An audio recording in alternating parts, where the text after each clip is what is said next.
आज इस वीडियो के माध्यम से हम भारतीय राजनीति के उस मूल सत्य से साक्षात्कार करने जा रहे हैं जो आज की सत्ता व्यवस्था के शीर्ष पर बैठे बौने सम्राटों को सर्वाधिक विचलित करता है।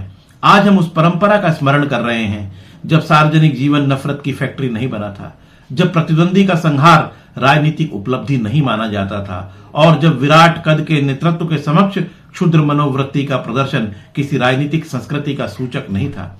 यह संदर्भ आधुनिक भारत के निर्माता पंडित जवाहरलाल नेहरू का है, भारतीय राजनीति के उस गुलीवर का जिसके वैचारिक, नैतिक और संस्थागत विस्तार के सामने उसके विरोधी लिलीपुट की तरह नजर आते थे। नेहरू ने नव स्वतंत्र भारत को भावनात्मक उन्माद नहीं बल्कि दीर्घकालिक संस्थागत रचनाएं प्रदान की। IIT, IIM, एम्स, वैज्ञानिक अनुसंधान परिषदें और भाखड़ा नांगल जैसे महाप्रकल्प उस आधुनिकतावादी दृष्टि के प्रत्यक्ष प्रमाण हैं जो भारत को उन्मादी जनसमूह नहीं बल्कि संविधान से संचालित गणराज्य के रूप में प्रतिष्ठित करना चाहती थी।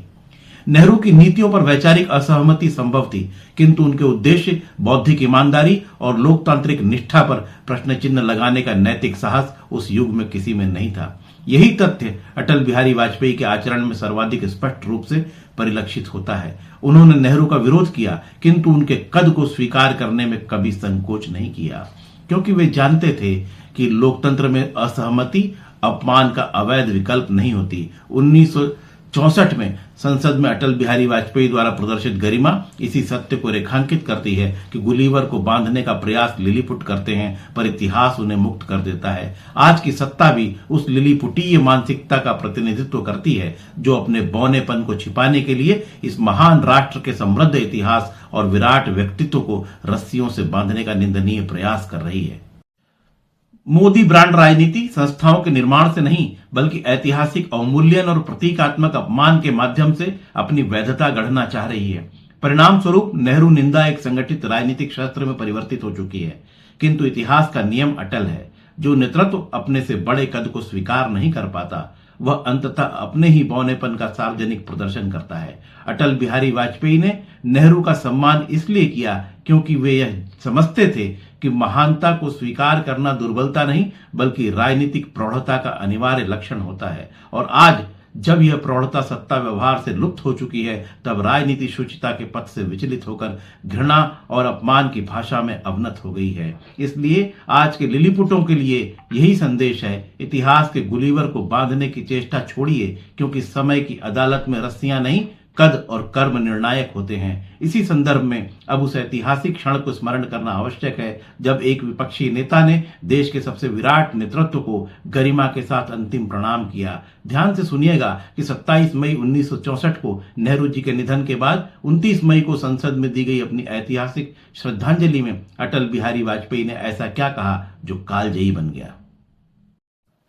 अध्यक्ष महोदय, एक सपना था जो अधूरा रह गया, एक गीत था जो गूंगा हो गया, एक लौ थी जो अनंत में विलीन हो गई। सपना था एक ऐसे संसार का जो भय और भूख से रहित होगा, गीत था एक ऐसे महाकाव्य का जिसमें गीता की गूंज और गुलाब की गंध थी, लौ थी एक ऐसे दीपक की जो रात भर जलता रहा, हर अंधेरे से लड़ता रहा और हमें रास्ता दिखाकर एक प्रभात में निर्वाण को प्राप्त हो गया। मृत्यु ध्रुव है, शरीर नश्वर है, कल कंचन की जिस काया को हम चंदन की चिता पर चढ़ाकर आए उसका नाश निश्चित था, लेकिन क्या यह जरूरी था कि मौत इतनी चोरी छिपे आती? जब संगी साथी सोए पड़े थे, जब पहरेदार बेखबर थे, हमारे जीवन की एक अमूल्य निधि लुट गई। भारत माता आज शोक मग्ना है, उसका सबसे लाडला राजकुमार खो गया। मानवता आज खिन्न है, उसका पुजारी सो गया। शांति आज अशांत है, उसका रक्षक चला गया। दलितों का सहारा छूट गया, जन जन की आंख का तारा टूट गया। यवनिका पात हो गया, विश्व के रंगमंच का प्रमुख अभिनेता अपना अंतिम अभिनय दिखाकर अंतर्ध्यान हो गया। महर्षि वाल्मीकि ने रामायण में भगवान राम के संबंध में कहा है कि वे असंभवों के समन्वय थे। पंडित जी के जीवन में महाकवि के उसी कथन की एक झलक दिखाई देती है। वो शांति के पुजारी किंतु क्रांति के अग्रदूत थे। वे अहिंसा के उपासक थे किंतु स्वाधीनता और सम्मान की रक्षा के लिए हर हथियार से लड़ने के हिमायती थे। वे व्यक्तिगत स्वाधीनता के समर्थक थे किंतु आर्थिक समानता लाने के लिए प्रतिबद्ध थे। उन्होंने समझौता करने में किसी से भय नहीं खाया किंतु किसी से भयभीत होकर समझौता नहीं किया। पाकिस्तान और चीन के प्रति उनकी नीति इसी अद्भुत सम्मिश्रण की प्रतीक थी। उसमें उदारता भी थी, दृढ़ता भी थी। यह दुर्भाग्य है कि इस उदारता को दुर्बलता समझा गया, जबकि कुछ लोगों ने उनकी दृढ़ता को हठवादिता समझा।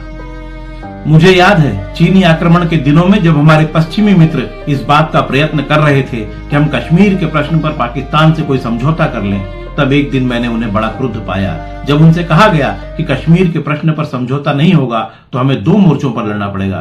तो बिगड़ गए और कहने लगे कि अगर आवश्यकता पड़ेगी तो हम दोनों मोर्चों पर लड़ेंगे।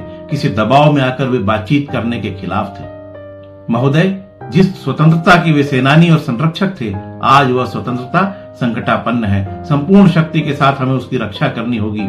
जिस राष्ट्रीय एकता और अखंडता के वे उन्नायक थे, आज वह भी विपदाग्रस्त है। हर मूल्य चुकाकर हमें उसे कायम रखना होगा।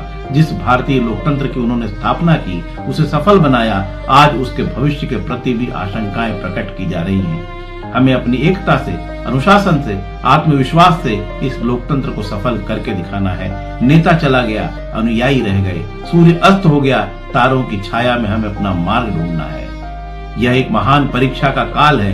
यदि हम सब अपने को समर्पित कर सकें एक ऐसे महान उद्देश्य के लिए जिसके अंतर्गत भारत सशक्त हो, समर्थ और समृद्ध हो और स्वाभिमान के साथ विश्व शांति की चिर स्थापना में अपना योग दे सके, तो हम उनके प्रति सच्ची श्रद्धांजलि अर्पित करने में सफल होंगे।